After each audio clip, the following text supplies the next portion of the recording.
Hey Kurt, this is Richard Wilson from Mad Shelley Films, and we have a message for you. This is Mad Shelley Films, and you're listening to Inspirado Projecto Radio. Where are we going? And then you're simultaneously on Inspirado Projecto podcast. Oh yeah, you can do a U-turn. It is legal there. And then I wonder if I can get Waze and this going at the same time. Oh no, that's a different one. I am here in the Altima with Kurt Clendenin, also known as Stony Shores, keyboard extraordinaire, but also the main dude and honcho for Inspirado Projecto. That's right. And I'm just going to let tape fly, because I've been listening back to my podcast, and I'm just like, Craig, just talk. Yeah. You know what I mean? So, or just people like to know what's going on. Because I'm totally stealing your vibe. Like, it's fun. I listen to your podcast, and you're just like, oh, I'm here at the Starbucks. That's right. That's right. Like, all right. It's right. And every Uber driver you have is fascinating. Oh my God. Every Uber driver. It's so cool how many different Uber drivers I come across who have such amazing talents. Did you hear there's a guy who made cakes for Mr. T?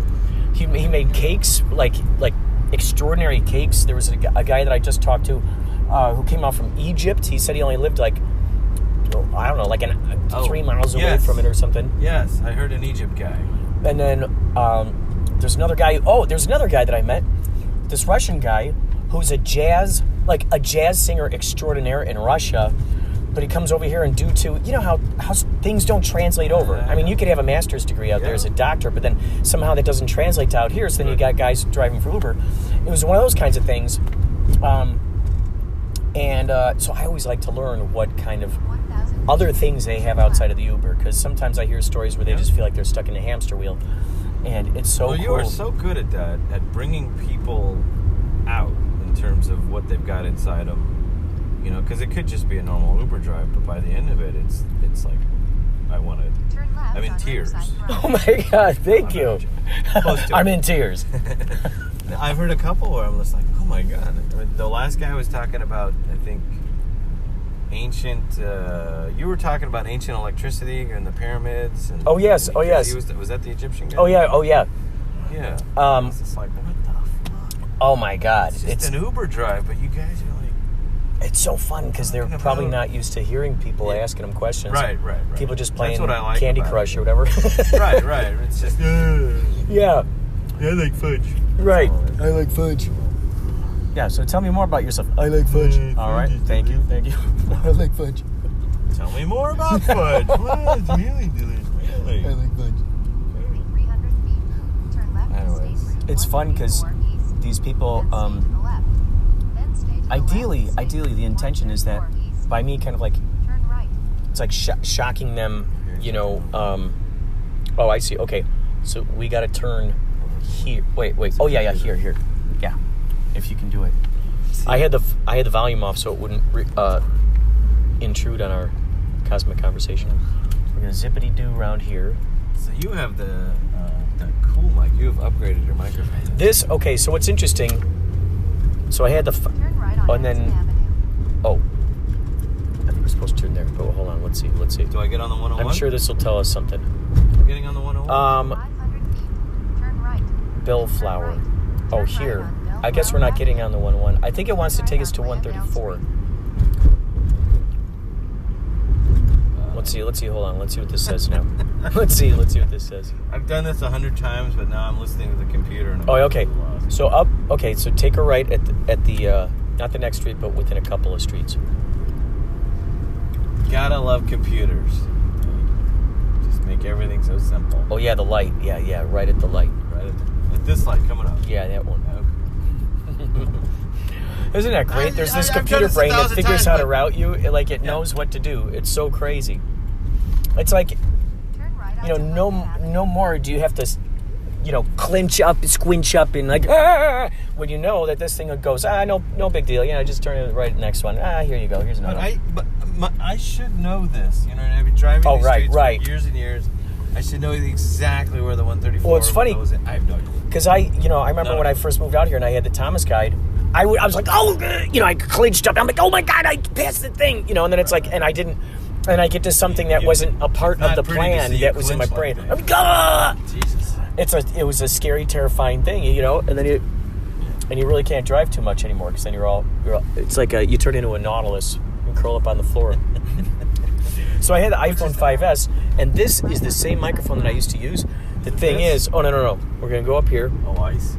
Okay, now I know where I am. And then we're going to turn right after we get under the... under this. What were you saying? Holy cow! This is so crazy. Everywhere I look, it looks like something completely different than what I remember seeing before. They're changing everything too. So this is all new construction. Holy cow! This is crazy. I can't. It's a tricky business because oh yeah, turn right here. Yeah, because you could pass by like what used to be a house, like a really cool house, had some neat bushes in front or something. Next thing you know, they're building up a whole nother apartment complex. Yeah. We're seeing a lot of that. We're seeing all over the valley. I guess the city too, but holy crap, they're really maximizing. And I don't know if that's good or bad, Kurt. Some parts of the city you don't want overpopulated. Other parts, I guess you need new housing, right? Mm-hmm. And you would hope that it's all affordable, but I don't know. I doubt it. Sheesh. It is tricky to I can imagine they have to try to buy a house out here, raise a family with a... Well, I got born into it, so I live in the house... Oh, that's right, you grew up out here. I live in the house that I grew up in, that I was born in.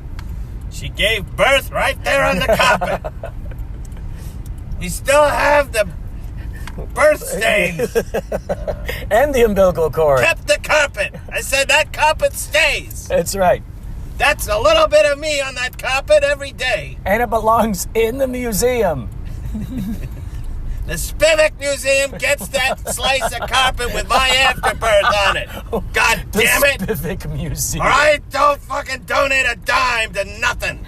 What else would go in the Spivek Museum? Your books, of course. They'd have to go in there. That's the only place they're going to go. How many books have you written and or will continue to write? Well, 2. Well, I got 2 out. But I've written 4 or 5. The first one, I was so stoned. You might like this part. I was so stoned, Kurt. I was so high. How stoned were you? No shit, I was so fucking stoned all the time. I was like 20. So you must have had tons of ideas. Oh my god, yeah. I was like 22, 23. This big main idea hit me about short stories or whatever. Combined them all. And I was like, fuck it, I'm a fucking writer, man. I went to this coffee house, and I wrote the whole thing out in pencil. So I wrote short story after short story after short. I wrote like probably 30 short stories total. And they looped together, and some of them made sense, some of them didn't. Some of them really worked out well. But it was all handwritten. And then at a certain point when I was done, I was like, the voice in your head, the editor, the other guy. Mm-hmm. He goes, all right, now type it up. Wow. Because you have to copy it. You can't fucking release. What am I going to do? Hand this to people? Yeah. That voice just sort of... Oh, yeah, go ahead, get this left lane. Yelled at me. And I was like... So you typed it, and no, then... I didn't. Oh, you did not type it. That's my point. Do you still have it in a drawer? Yeah, I have it in a drawer. Most of it. Some of it I removed, and I made it supplemental stories for Devil Country. So past this... Yeah. This is so bad. And then, so Devil Country, when did that come out? Devil Country came out. Left on that. Where these guys are going. Okay, this is... I could have done this. Devil Country started in stages. I wrote the first big draft of that when I was working pizza in Beverly Hills, and I was living right around here in Valley Village. And I wrote the first, short story that was called Devil Country there in North Hollywood. And it was pretty much there, all of it. And then from there, I tried to turn it into a screenplay. And that didn't work out so well. Was that your first screenplay you wrote? Yeah, it was like my first, first or second. I wrote it. When you have no, when you're an explorer, sometimes you just don't know what direction you're going in until you've carved a little bit of a path. And by the end of it, it's like, where did space aliens come from? Well, you must have felt so proud of yourself for tackling something you've never done before? A lot of people have never written a screenplay. I've never written a screenplay. Maybe I bypassed that part of it or something. I'm so screwed up on other things, I guess, or I'm thinking in terms of, well, it's not done, and why can't you get it done, and all that stuff. And I actually co-wrote that with a friend, Sherry, and she was a doll. She was very sweet to me, and she's like, no, this should be a movie. And I was like, all right. She mainly coached me through it and as best as possible. And then I didn't know what to do with it. I didn't have any contacts or anything, so it's just kind of sad. And I made the mistake of letting my mother read it. Oh.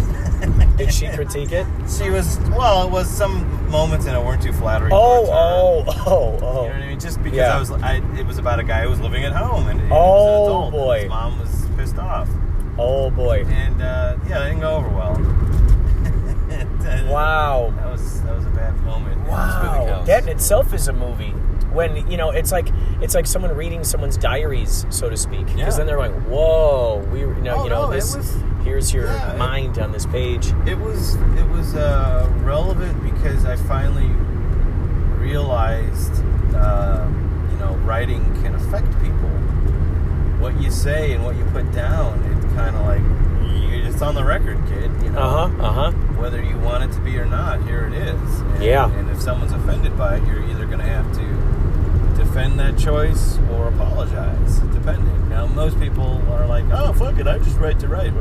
But I think that's kind of bullshit, too. I think that people have written things and they regret it, or they've said things that they regretted and it hurt, and it cost them friendships, it cost them love, and all that stuff. So I'm definitely sensitive to that. To this day, I'm still kind of freaked out in terms of, if I'm writing or saying something, even like with stand-up, am I saying something that's like offensive to someone? Is it going to blow back on me? Are they going to be hurt? Just mainly hurt. If they deserve to be hurt, then okay. But you don't want to hurt friends and stuff. Right, yeah. I'm okay with it. I struggle with it. I remember there was a class. I went to Columbia College. They had a class. It was about creative writing, but it was to end all censorship in your writing whatsoever. Right. So you really open the floodgates, and you really feel so safe that you write things that you would surprise yourself in saying. Absolutely. Whether it be serial killer type stuff, or whether it be, Hallmark movie type stuff, or what have you. It's like to really take the governor off, to really take off the authority. And able to do that, what's so crazy is what you gain in that is you really start getting closer to realizing that you are yourself the authority of your chosen reality. Absolutely. And then it really gets you closer to really feeling that intuition and standing by your decisions and your intuitions, and really going, wow, I'm leading with my heart here, or this is the direction that is calling to me at this moment. And I know what you mean about maybe worrying about offending someone or hurting someone's feelings. What's crazy is it's a tricky thing, because if we have that awareness back there, then there's a diluted kind of message, I suppose. There's kind of a diluted message that's coming through, and there's also that idea of the judges back there, which, like, my buddy, I remember he told me it was in elementary school. They had an assignment to draw. It was an art class. And the teacher held up his art in front of the class, and she goes, this is what you don't do. See what he did wrong here, and what he did wrong there, and what he did wrong here. And that scarred him. This man is a great artist, and yet he still can't allow himself to paint beyond anything that's like shapes and splatters, It's because that damn teacher is still barking at him. And so that could really shape a lot of times what decisions we're making. And then the other interesting, crazy thing is when someone is off-ended about something, they're imbalanced about a particular thing. There's a wrinkle that needs to be ironed out. They're off-ended. They're not balanced. So what's interesting is a lot of times we hear about the things that we're screaming at the loudest, or the things that offend us the most, are actually the pieces of ourselves that we recognize in ourselves within that maybe a piece of ourselves that we don't want to see right then and there. Right. And so we scream at, I hate that thing, but really it's like, ugh, I don't like that thing in myself, and I need to iron that wrinkle out. Because once that, the idea is that once that spell is, once that's ironed out, no longer is that an offensive thing. The offense comes from the choice in defining that thing as that thing. So this tree, for instance, that's just a tree to me. Maybe in another culture, they're like, get me at least 200 feet away from that thing. That's very poisonous to my people. They have a different definition of what that tree is. To me, that's just a green thing that's just out there. And so, there's that idea that nothing really truly has that built-in meaning. It's whatever meaning we're giving it, sure. Which goes back to that wonderful phrase, which is so simple and so true, is, life is what you make it, or the meaning of life is what you make it. And so it's tricky when we take all these kinds of considerations into the art that we're creating, whether it's the comedy, whether it's the music. I'd like to believe that the more that I follow whatever that intuition is that's telling me, and especially when I know that it's coming from a good place, like I like to center my intentions on the collaboration aspects, the cooperation, and bringing out the good vibes. And so I like to believe that those ingredients will be infused into whatever I'm doing. So then, in a sense, I can let the critics go, because I know I'm riding on that magic carpet, so to speak. Right. I guess it all depends on what reservoir we're drinking our nutrition from, I suppose. What's jangling around back there through every moment, and then what of those pieces are we going to choose to showcase, either for ourselves to hear out loud or in front of others. And sometimes that's the interesting thing too, is that I notice that like a lot of times, especially on this podcast, I'll notice that I'm repeating a hell of a lot of the similar ideas. Yeah, you have themes. And it's always the same thing, and it's like, am I repeating this out loud because I need to remind myself? Yeah, I think that's the biggest part of it, is that I need to repeat that outside to go, hey, remember this. Remember this, dude. Keep this in mind. Just a reminder. Yeah, just a reminder, and to anyone else who may or may not be listening, it's interesting, because I think like the more the breaking of the spell is, the more that we really appreciate our own company and entertain ourselves. If we are our biggest entertainment and our biggest fan, and not in the sense of ego, but in the sense of like, holy cow, I can't believe I just heard that thing come out of my mouth. I totally, that was totally channeled right there. Those times when you're doing comedy and stuff, you're going, what? And you surprise yourself, That's and what you go, I live for. Okay. Right, because you get out of your way of yourself, right? That's right. That's where that magic is. Get out of the way. And so then that becomes now this crazy oxymoron of going, oh gosh, do I want to offend anybody or do I not? And then at the same token, we go, gosh, I want to be in that meditative state. I want to be in that state where it's just coming to me and surprising me. Man, there are those times where I'm sure you've come off stage and you go, what the hell did I just say? What the hell just happened? Yeah. You wake back up and you go, I don't think I remember any of that performance. Yeah. There's been a lot of times where I'm like, what happened? What did I say? Play the tape back, or something of that nature. Do you have, so do you have a series of different methods? Do you rely on a particular method? Do you, have, in a sense, sort of like a little ceremony or a little ritual that you kind of have in your brain, or something you imagine while you're making your comedy, in the process of it, or while you're on stage, or even afterwards? Any of those stages? I'd like to think I have a process or some method, but I'm just a mess. And it's different every time. And I know, like, basics of I need to eat well before the show, or before an open mic, and exercise, because my brain will be cloudy, as I call it. If I don't exercise proper, it's whatever wants to come out is not going to come out. And so I found that all you can really do is sort of prepare all the ingredients, but I can't make the meal until I'm on stage. Yeah, right. I don't know how else to say that. Right. And sometimes it's like, oh, this is going to taste horrible. And it's all an experiment too. That's a fun thing. And it's a lot of people they have a real method. They'll sit there and they'll write that joke write it out like a Seinfeld. He'll write it out or come up with it word to word, and he'll put it up there and he'll say it word for word exactly, and then he'll tweak from there. And it's very structured, and I just have tried to follow that, and I just can't. Do you think that the people who, a lot of times what equates with, I guess when we think of the word failure or something, a lot of times we equate, okay, well, I worked so hard on this, therefore it equals this amount of laughter, or therefore it equals this amount of praise, or this amount of this. In other words, there's that certain idea, which is why I think people get grumpy when things don't go their way, because they got a plan in their brain, and if it's not going that way and they're trying to force it to go into that plan, it's like that idea, like if it, I've got my heart set on this thing, if that doesn't happen, then the end product is me being upset. Then I'm really going to throw a tantrum if it doesn't go my way.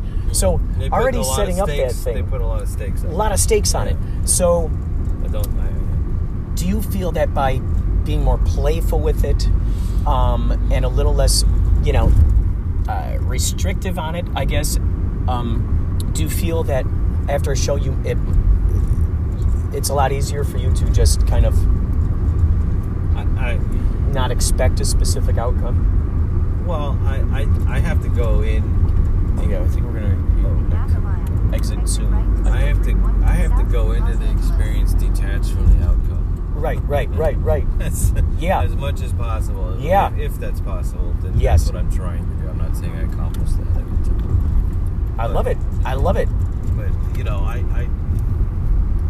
I think there's a lot of guys out there, a lot of people out there who set an agenda, and if it doesn't hit exactly the way they need it to, then they're just in a bad place. Well, heck, that's where the true test of it is in front of the audience. Like, I mean, gosh, how many times have we, either been part of the movie making process, or had friends who are making movies, and they get certain laughs in certain areas that they did not expect, or that they didn't get laughs in certain parts that they did expect, or that the audience wasn't grossed enough out by this, this bad thing that happened, or weren't, shocked enough at this other particular thing. Right. And, a lot of times it really just has to do with the vibe of the room at that particular night, that particular time. That's the funny thing. You don't know if half the audience, maybe half of them didn't eat, they're feeling grumpy, they're right, yeah. Maybe that specific night, everyone has full bellies. Everyone, is jovial. They've been all had a few cocktails in them and whatnot. So it's interesting how those kind of certain mindsets, or consciousness come together. It can all affect the outcome in the whole. It's strange to think, though. The audience plays its part. Mm-hmm. I mean, I think particularly with stand-ups, they have a big problem with that. Mm-hmm. I think at the heart and soul of a stand-up is a control freak. And I'd like to think I'm a control freak, but I'm really not. I'm really someone who's just out there trying to surf a wave to a certain degree. Ooh, that's a good way of putting it. Yeah. That's a great way of putting it. I see that audience kind of as it's this ocean, and I kind of have an idea of it. I know what an ocean can do. I also know that an ocean can kill me. Yeah. So you have to respect it. Oh yeah, get this. And hopefully the waves will be good. And I don't know. I'm not a surfer. Well, I think it's great because that's one of the things that all work out. Andy Kaufman has been said that he would just read the audience. That his performance is based on kind of how the audience is going. He's really good at tuning them in and getting them to play along with things and seeing the direction it was going on and then surfing on it. Oh yeah. So sorry, you are going to be turning right here. That was an optical illusion back there. So this is going to zip under and then go. You'll see it. Tell us where we are now in downtown. Oh yeah, so I see City Hall. We're heading to KCHUNG Studios in the heart of Chinatown, and so we're going to be broadcasting today. Right. Oh yeah, turn right here. Sorry, on 16:30 a.m. on KCHUNG, and I think by the time you probably hear this podcast here, at least on the Inspirado Projecto one. Because remember, we're doing two. We're recording two right now. We got Craig's and we have mine. Both. This is good. This is awesome. This is like in a sense a simulcast. Yet it will be released later. So by the time you hear this, you might have already heard the radio show, or you might have heard this first, and then it inspires you to go hear the radio show. So either way, it feeds off of one another. Oh yeah, stay here. Oh, that's good. All right. Oh yeah, we're gonna zip around through the back here. This is very exciting, Kurt. Very exciting. Turn left on Bishop Road. Extremely exciting. Oh yeah. Have you ever read any of your pieces from your book while you were on stage? No. Not really. No one's asked. No, I read it on your stuff. You're probably one of the best patrons of my Turn art right on North Broadway. out of anyone. Man, I love being able to You have read a my canvas. last story. I did the parrot thing. I love the parrot story. Yeah. I love the parrot story. Yeah, I don't. I guess I got to get that one out. It's triumphant. That would be a great short film. I think so. What is it? Don't work with animals and kids. Oh, that's right. That's right. And you might need both of those for this project. Exactly. Nice going, Craig. If this lets you in the gates, that should. Oh yeah. Oh, I see. Okay. Yeah. Okay. I'm not used to seeing it from this back way. This is a whole different angle, man. I need structure. What in the hell? I need familiarity. Okay. Yeah. Go up and then. It's on the right. Do I make it right? Yeah, I do believe so. Turn right See, on this North is Broadway. fun stuff. Yeah. Zip. This is good podcasting. It is very good podcasting. I mean, have you thought about doing comedy? Oh yeah, and then in there, and then having No. like someone presses play on a soundtrack and it goes perfectly with what you're doing. What do I do? Tell me Like what someone to do. presses play on a boombox or something like. So there's a soundtrack playing behind you while you're talking. I love that. So it could be dramatic I and want to like. do that. Can I do that with this? Oh yeah, you know what? You'll be able to add music into the back Show of me that. how to do this. You'll be able to add music. How to do They this. got all kinds of cool background sounds that you can put No, yeah, I've heard. on the anchor, and it's so fun because. Oh yeah. Oh wait, are we able to? All right, we might have to find some. Oh yeah. I think you could squeeze in there. I want to get out now. Oh yeah. All right. All right, I'm gonna go up there and start setting up because I think Nicholas is probably ready. I'm just gonna start setting up. I don't hit stop. Oh yeah. Here, let's go like this. We'll be back. Do you have a special? Oh, there. We'll be back. And then we'll just save it for there. We'll just give it. Here's just something to title it. Okay, Fi. Okay, that's just what. And that'll not yet published. So that'll load. You'll see it loading, and then it'll say processing. Oh yeah, we're still recording here on this one.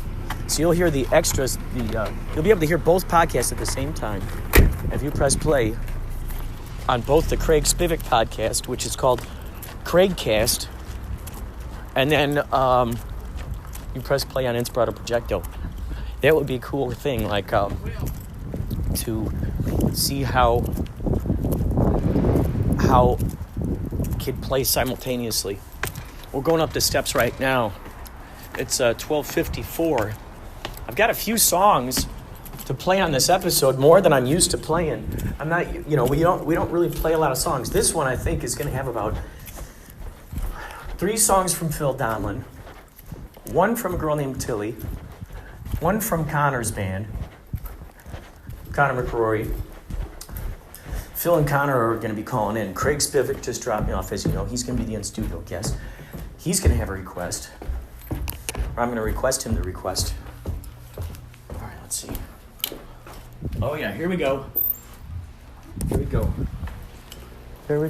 KCHUNG Studios. The master, the myth, the legend. Hey, how's it going? So good to see you, man. Good to see you too. It's so funny. Craig's coming up. He just podcasted us on his podcast. He just recorded us, and I recorded simultaneously too. So, folks, this will be up on mixcloud.com/Inspirado Projecto. Oh, no. What you're listening to now is going to be up on here, but the KCHUNG episode is going to be on mixcloud.com/Inspirado Projecto.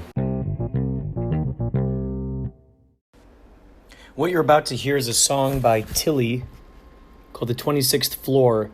She worked with Dave Grohl on this song. Now, Tilli is friends with Connor McRory. Connor McRory called into the show today on Inspirado Projecto, KCHUNG, 16:30 a.m. from Chinatown, Los Angeles.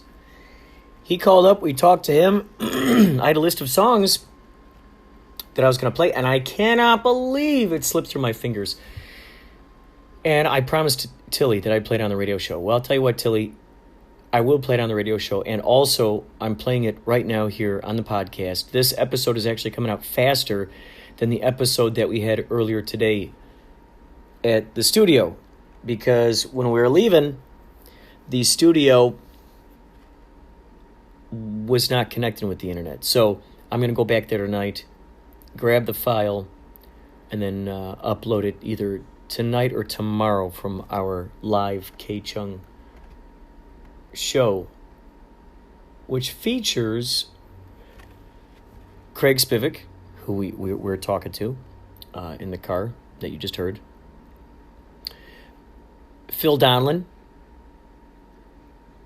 his assistant Roy, as he was setting up the Dom DeLuise first annual Dom DeLuise Film Festival, and then Connor McRory called in. So it was interesting. It was an interesting combination. I don't think I've done that before. So it basically encourages me to call up more people during the show. So we truly actually do have surprise guests who have no idea that they're surprised as much as anybody else. So here we go. Tilli with 26.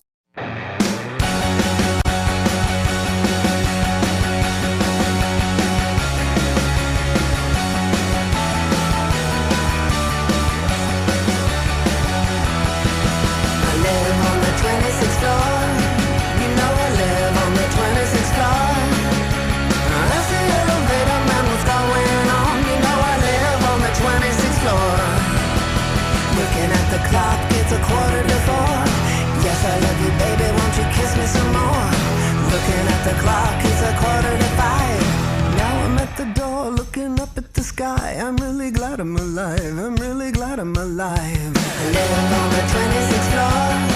You know I live on the 26th floor. As the elevator man was going on, you know I live on the 26th floor. Looking at the clock, it's 6:45. Looking at the sky, it's 7:15. Looking at the clock, it's 7:45. Yes, I love you, baby, and I think it's all great. Oh, yes, I think it's so great. I live on the 26th floor. You know I live on the 26th floor. It takes a little while to get my feet on the ground because I live on the 26th floor. Planets are turning, clockworks are turning, the sun is still burning. Bright as love, bright as love. The world is gonna change, change, change. It's gonna rearrange and change. It's always gonna change, change, change. Except for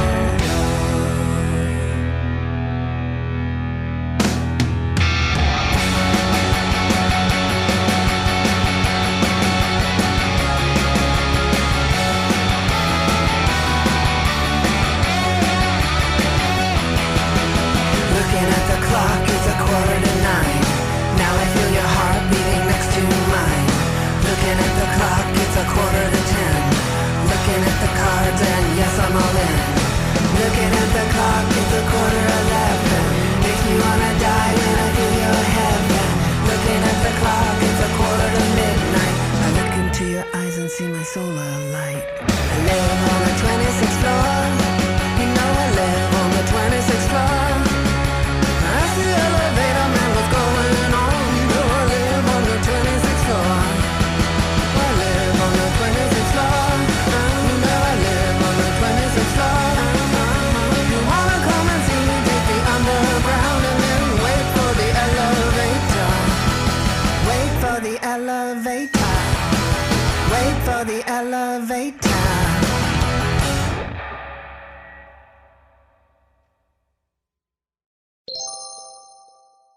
So the hold the phone. So okay, so with the slotted So you're saying it's a first come, first served basis, yet in a sense, the people are making up the schedule. So let's say, for instance, let's say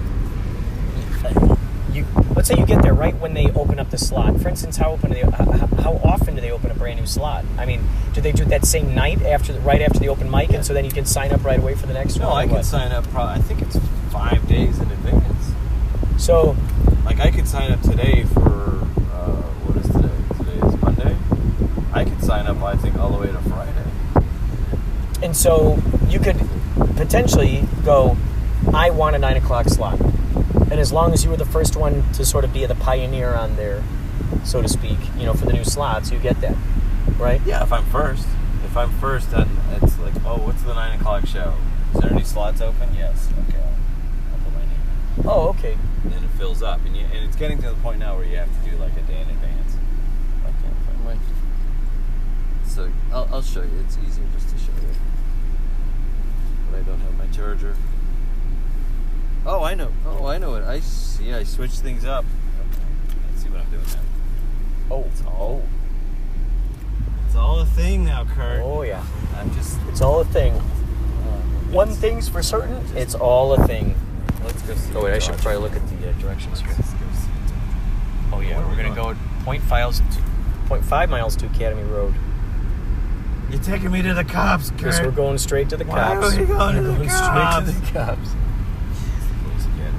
Is this? Oh!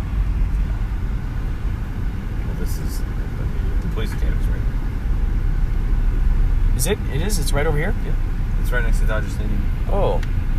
Oh, no wonder it says Academy Road. See, Is that where Police Academy took place? You know what? Crazy. I'm guessing the thing. Oh, only you would know. My goodness. That would be good. So, who do you think invented the whole slotting phenomenon? I don't know. Somebody invented the website slotted, and that's a smart part. But it was the fourth wall guy. His name's Joe Menente. He's the one who figured out to use slotted to book comics. So I'll show you. Oh, so it was originally used for something else, like you're just saying for scheduling and stuff, so. and then this guy goes, "Hey, let's try it for comics." Yeah, I don't know for sure. That is good because really, I mean, you don't know. Otherwise, you're you're there, and then you're hoping, everyone's running towards the list. I should record this. I'm a responsible journalist. Yeah. Podcaster myself. And I can switch screens out of that and it still records. Is that right? Oh yeah. So you'll see the way if it's still recording, there'll be a little red thing up there. Now, when you get a phone call, see, this is what's interesting. When I podcast, I try to turn off the ringer volume because what'll happen is, well, a text will come through. Let's see, how does it work? If the sound is on and a text comes through, I think it knocks you off, like it stops recording automatically. The good news is it will save as long as you hit save. It will save what you're just recording before it was interrupted. The other thing is, yeah, a friend of mine called during it and it stopped it. There you go. That was the other thing. So the other thing is whether the volume is up or down, no matter what. Academy. Oh yeah, turn right here at Academy Road. I think we're going up this little incline and then down that way. Oh, it looks like we're going through Griffith Park, perhaps. Yeah. This is what we did last time too, I think. We got totally lost. Oh yes, that's right. That's right. That's right. Or did we? Maybe we got found. Oh, we got found. We got found right away. Then we're going to turn left, it seems, at the top of this hill. So whether you have, do you have your turn? Yeah. These guys. Come on now. Come on. Right up there. Oh! Dodger, I hardly know her. Chavez Ravine. So, if you get a phone call, no matter what, it'll stop your podcast.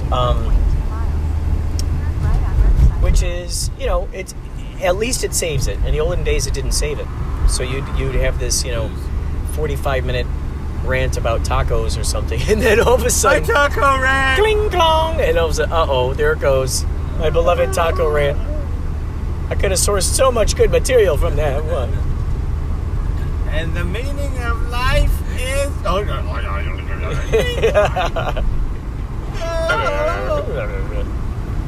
what happens when a call comes Yeah, it does. That's right. All right. Oh yeah, that's right. Yeah. if So you this look is gonna at- go funky. If you look at my screen, No Ho Fourth Wall, Burbank, it says slotted, on time, and you go and on you, the hour. Oh, must be on time. Door locks on the Yeah, it hour. gives you all Yeah, the that's good. rules. Oh, okay. Blah, blah, blah. No place holding. Oh, So okay. this is today. So if you were to stop in at the fourth Oh, wall today, okay. Let's see here. So they It's easier just to show look at that If you want to improv, explain it, you can. riffing, and crowd work. So it 4 says p.m. is an improv Oh, so mic. You just improv go to mic. Show up to show. You'd love that. I bet you I can see it. so improv mic. You just go there and you just say whatever you want. And you don't have to have it anything gives you prepared. a suggestion and you can roll with it. Oh wow. Improv mic, 4 p.m. to 4:45 p.m. It says here. Oh yeah, you're going to be turning right. I think soon. Yeah. I need 5 more. Oh yeah, I think. This is Is this the, oh no, that's not the one. wrong. Sorry, that's not the one. That's not the one.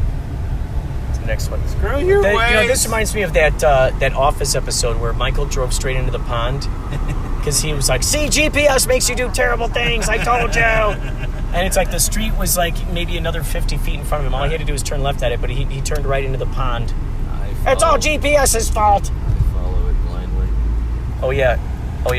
I think so. I think we're going up this thing. Yeah. And then this will make another loop. It's like we're tying a big shoe here. The big shoelace of Los Angeles. Giant shoelace. Ah, there it is. Yep, another one. We're tying one on, as they say. Giant Yeah, there we sticker go. shoe that is on sale. So this says improv mic, hone your riffing and crowd work. Suggestions will be provided by fellow comics and pulled from a hat by the host. Riff and take as many suggestions as you like. Super fun, loose format to develop vital skill. So Improv if open you'll mic. That notice, is cool. how many people $5. are signed up for that? Oh, we got 1, 2, 3, 4, 5, 6, 7, 8, 9 people already. So does it say any slots open? Wow. Will it tell you if only the slots are closed? Yeah, so it'll Okay, say so at I the don't think it bottom says it'll it's say one closed yet. slot open or Oh. 0 slots open. Oh yeah, so no, it's that's not full. near that It's then, not. I guess. Oh So yeah, that yeah. shows you. It's like you got there too late. You got to get there early to sign up. Oh yeah, I So got all those people are now guaranteed a spot, Oh. 5 minutes. Yeah. Perhaps in that order, maybe not. I don't know how that works. Wow, what the heck? So that it shows you all over at these different locations. Right. So this guy's got 3. Joe's got Oh, 3 at the same. locations. Oh, these are at the. Wait, So if you're regular stage. Is That's- that another location or is so no, that? that's the time. Those are all slotted by time. 5 Oh, to 6, 6 to second 7. stage. Oh, I He's so got there's a 2 couple. stages at one location, but he only uses usually only one. Okay. $8 for 10 minutes. Second stage only. $12 for 15 minutes. Second stage is a truck. Oh really? Yeah, it's a giant truck. It's his moving van that he converted. And people sit inside of the truck. Yep. It's kind of weird. Do they walk up like they put down the little ramp? I'm scared shitless that they'll lock us in there and then truck us. Oh my god. Lock and load. Everyone's locked in there. That becomes a reality show. Another I thought unintended I- reality show. I thought I was going to see Craig Traffic Spivek, comedian. and I opened the door and I ended up in Tijuana. I'm not sure what happened. I was telling a dick joke, and before I know it, some type of ether hit. I was out for Some 5 type of hours, ether.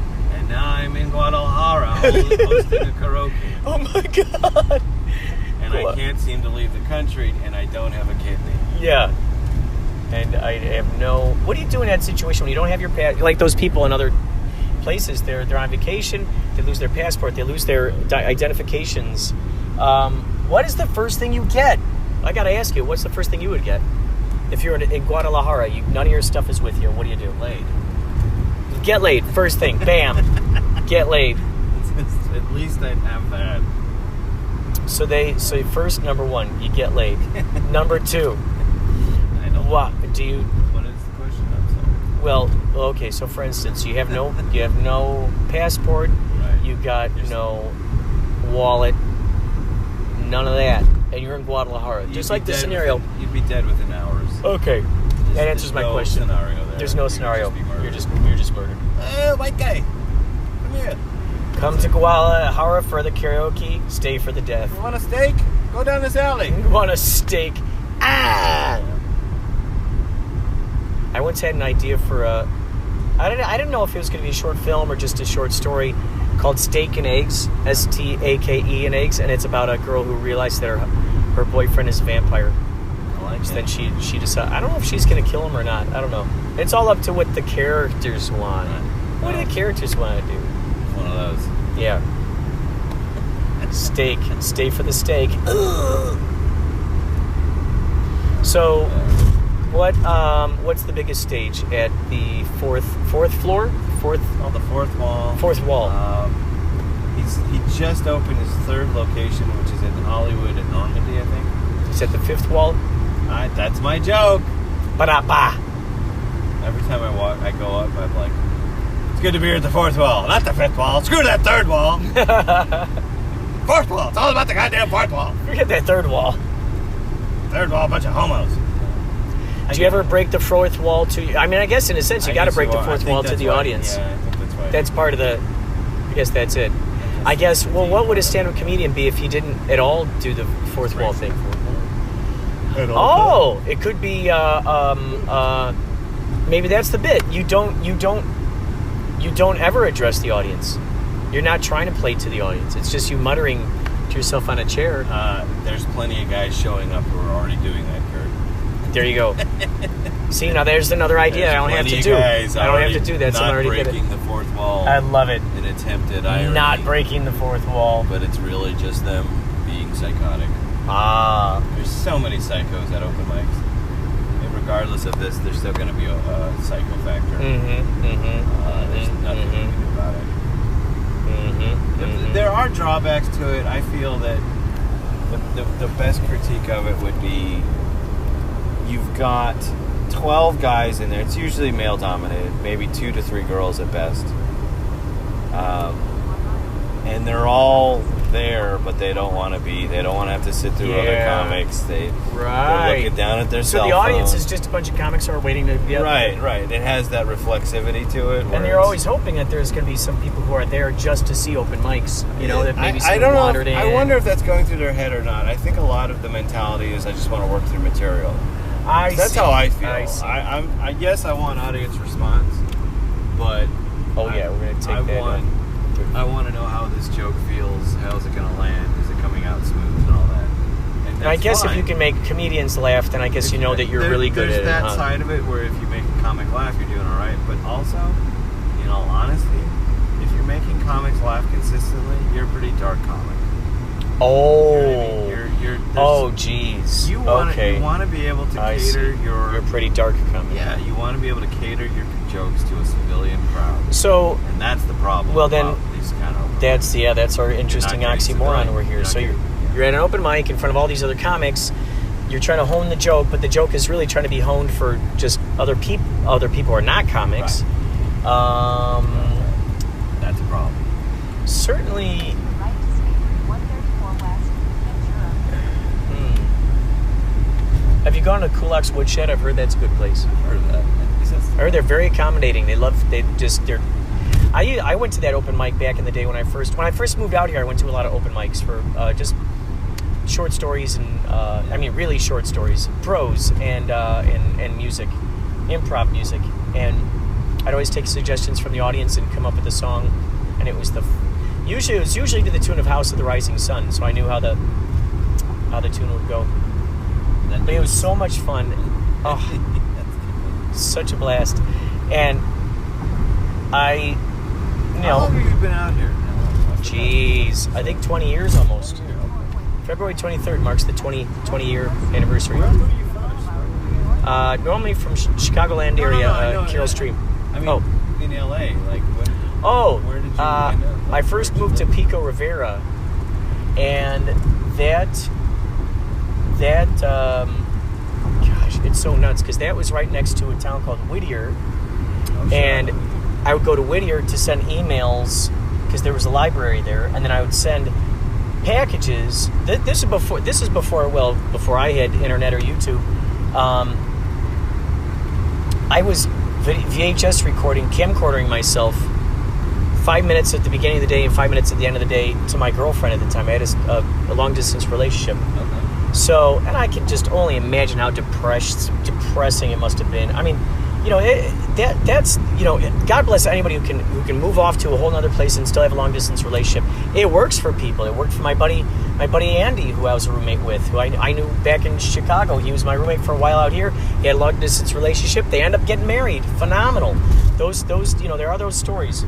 There are other stories where it doesn't work too, and it can make your life miserable if you got 1 foot in home and 1 foot in the place where you moved, and you're like, okay, where do I really live? And it was crazy. I was working up a storm at Barnes & Noble Encino, and all my money went towards basically rent and plane tickets back home, because I try to get home once a month, and I'd stay out there 10 days, and it was just like, oh my God. It was a crazy, crazy time. But I lived out in Pico Rivera, and little did I realize is that, you know, here I was going to Whittier. Little did I realize that my buddy, well, who came to become a friend of mine, John Garside, was living in close to Whittier at the time, and he was writing at that time the Max Neptune script about this superhero who lives in the future of Whittier. And it's funny because years later I end up auditioning for him and getting the part of Max Neptune. So it's so interesting, these little intricacies that you never know how it's going to loop back around later on in life. And then we ended up having the premiere out there in Whittier at the at this old theater. Oh, I think it was called the. Whoa, I think that was called the Starlight. I think that was called the Starlight. Interesting. This old theater, and one of their hometown favorites, this crazy guy named Doobie McDonald. He shook our hands up on stage. It was crazy. I don't know how he even found out we had our premiere that night, but somehow someone let him in. He snuck in. They must have been a fan of his over there. He came in, and we had these crazy blinky glasses, shook our hands, and then he left. He gave us a kazoo. I mean, it's crazy when you think about... Oh, and we had our mannequin there of Max Neptune. We put the costume on him and everything. And, man, it's so interesting, because the other crazy thing is Pico Rivera. So Pico is named after Pico. Pio Pico. Pio Pico is one of the guys who helped bring together this whole California area, the Battle of Providencia. Pio Pico was a part of this. Well, what's interesting is John Garside ended up making a whole series of short films, documentaries called Forgotten Tales, which took place throughout Whittier. And one of those was the Battle of Providencia, where I played a man named William Workman and Pio Pico. So it's so crazy. So when I first moved out here, I was in Pico Rivera, named after Pio Pico. Later on, I was in a movie that had to do with Pio Pico. I mean, it's just so crazy when you look at all the ways in which... we're going to exit here. When you see how things in your life... And if you can't make this one, no worries. We can get the next exit. Oh, we're making I just love how you can see how stuff loops back around in your life. Oh, yeah. And it's such a joy, because when I keep playing with those ideas... turn right here.